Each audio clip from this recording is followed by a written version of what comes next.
76।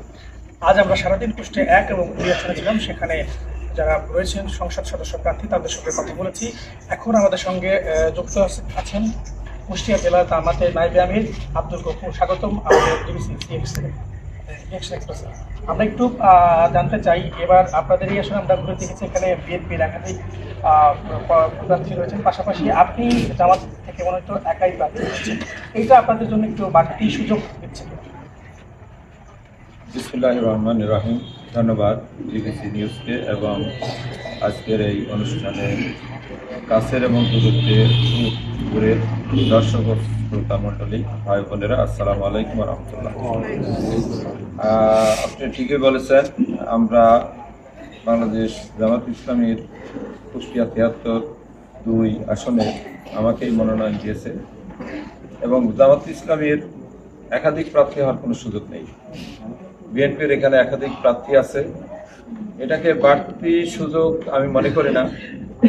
এই আসনে একসময় 86 সালে জামাত ইসলামীর এমপি নির্বাচিত হয়েছেন মরহুম আব্দুল ওয়াহিদ সাহেব।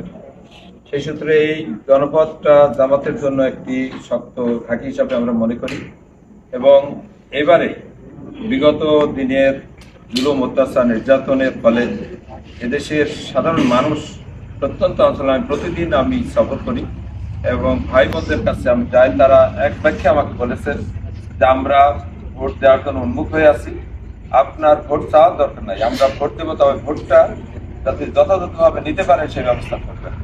সে কারণে আমি মনে করি মিরপুর ভেড়ামারা আসন এখন জামাত ইসলামের জন্য একটি শক্ত ঘাঁটি এবং আগামী দিনে আমাদের এখানে আমরা মনে করি ইনশাআল্লাহ আল্লাহ থাকেন ইনশাআল্লাহ এখানে বিদায় শুনেছি।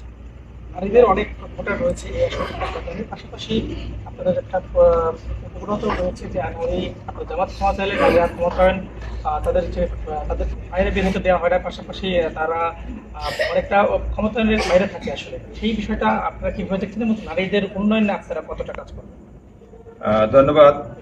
নারী এবং পুরুষ এখানে সমান সমান, নারীদেরকে বাদ দিয়ে কখনোই কাঙ্ক্ষিত মানের উন্নয়ন সম্ভব নয়। জামাত ইসলামী এটা দৃঢ়তার সাথে বিশ্বাস করে। নারীরা তাদের যোগ্যতা অনুসারে তারা বিভিন্ন সেক্টরে ব্যবসা বাণিজ্য, উদ্যোক্তা, চাকরি সবকিছুই করা সম্ভব এবং ইতিমধ্যে আমাদের যে সমস্ত বোনেরা আছে তারা ব্যাংকে চাকরি করেন, তারা অন্য অফিসিয়াল চাকরি করেন, তারা নিজেরা উদ্যোক্তা আছেন এবং নানা ধরনের পেশায় নিয়োজিত আছে। যেটা বলা হয় এটা একটা অপপ্রচার ছাড়া আর কিছুই নয়।